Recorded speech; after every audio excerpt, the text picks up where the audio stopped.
요즘 경기 침체 속에서도 호황을 누리며 성과급 잔치를 벌이고 있는 두 개 업종이 있습니다. 바로 금융업과 정유업인데요. 정부는 금융업에는 사회적 책임을 강조하는 반면 정유업계에 대해서는 별다른 압박을 가하지 않고 있습니다.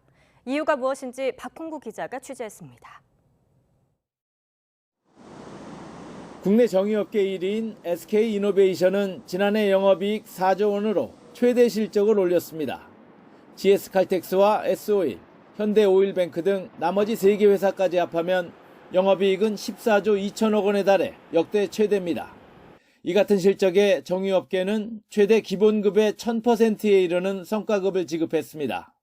하지만 실적의 이유가 우크라이나 전쟁에 따른 국제유가 상승과 정제 마진에 의한 것인 만큼 횡재세를 도입하자는 의견이 나왔습니다. 이에 대해 정부는 반대 입장을 분명히 했습니다.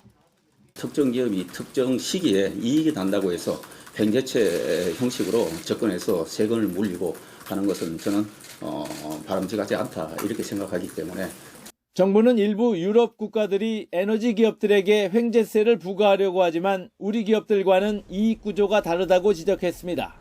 반면 금융업에 대해서는 사회적 책임과 공공성을 요구했습니다.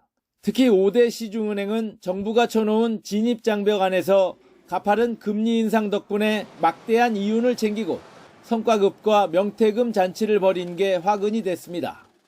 대통령은 은행에 대해 이른바 돈잔치라는 비판이 나오지 않도록 또 국민들의 위화감이 생기지 않도록 금융위원회에 관련 대책을 마련하도록 지시했습니다.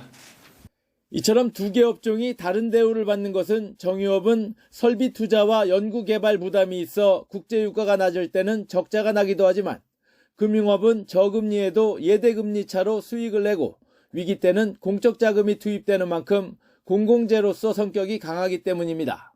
인수합병 등을 통해서 규모가 굉장히 크고 안정적으로 운영을 할 수 있게끔 여러 가지 규제들이 만들어져 왔기 때문에 과점 현상이 일어났다라고 보시면 될 것 같습니다.